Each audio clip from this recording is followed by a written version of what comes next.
Here is a summary of the Portrait of a Lady by Khushwant Singh. The author remembers his grandmother as an old lady like anyone's grandmother. He believes her to be eternally old and finds it extremely hard to accept that she was once young or that she played games as a child. As far back as his memories went, she was fat, short, and had wrinkles all over her face. She walked around the house with a slight stoop, praying soundlessly with a rosary in her hand. She always wore white and was as peaceful and light as snow-covered mountains in winter. The author declares that though his grandmother was never pretty, she was definitely beautiful. As a child, the author lived with his grandmother in their village while his parents lived in the city. His grandmother used to dress him up, give him breakfast, and also drop him to the village school every day. While he learnt the alphabet in his class, she read scriptures in the temple attached to his school. After school, they walked back home together, feeding the village dogs. Things, however, began to change when the author's parents brought them to live in the city. In the city, there were no stray dogs to feed, so the grandmother took to feeding sparrows in the courtyard of the house. Though he shared a room with his grandmother, the author went to school by bus and studied modern subjects. Thus, the author's grandmother could neither accompany him to school nor help him with his studies. This, coupled with the fact that the school had no religious instruction, made her unhappy.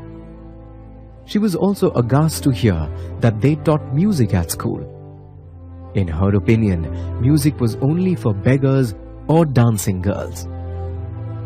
Later, when the author started going to the university, he was given a separate room in the house. This comprehensively snapped whatever remained of their friendship. The grandmother became more reclusive and spent her entire day sitting by her spinning wheel and reciting prayers. The high point of her day now was the half hour she spent feeding sparrows in the afternoon. The little birds surrounded her, chirping loudly and eating little bits of bread. After his university education, the author went abroad for his higher studies. Contrary to the author's expectation, she remained unemotional and just kissed him on his forehead when she saw him off. Given her age, the author was unsure if he would see her again.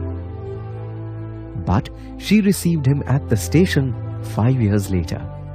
There was no change in her, neither in her looks nor in her behavior.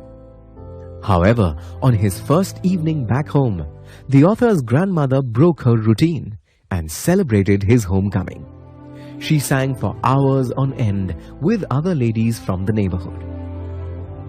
The next morning, she fell ill. While the doctor assured the family that she would be better soon, the old lady declared that those were her last hours. She refused to talk to anyone and demanded that she be left alone to pray. As she lay in bed, praying inaudibly as always, she passed away. The author's family laid it on the floor, covered it with a cloth, and left to make funeral arrangements. When they returned, a surprising sight met their eyes. Thousands of silent sparrows surrounded the dead body. They took no notice of the breadcrumbs that the author's mother scattered on the floor, and flew away just as quietly as they sat once the body was taken away for the last rites.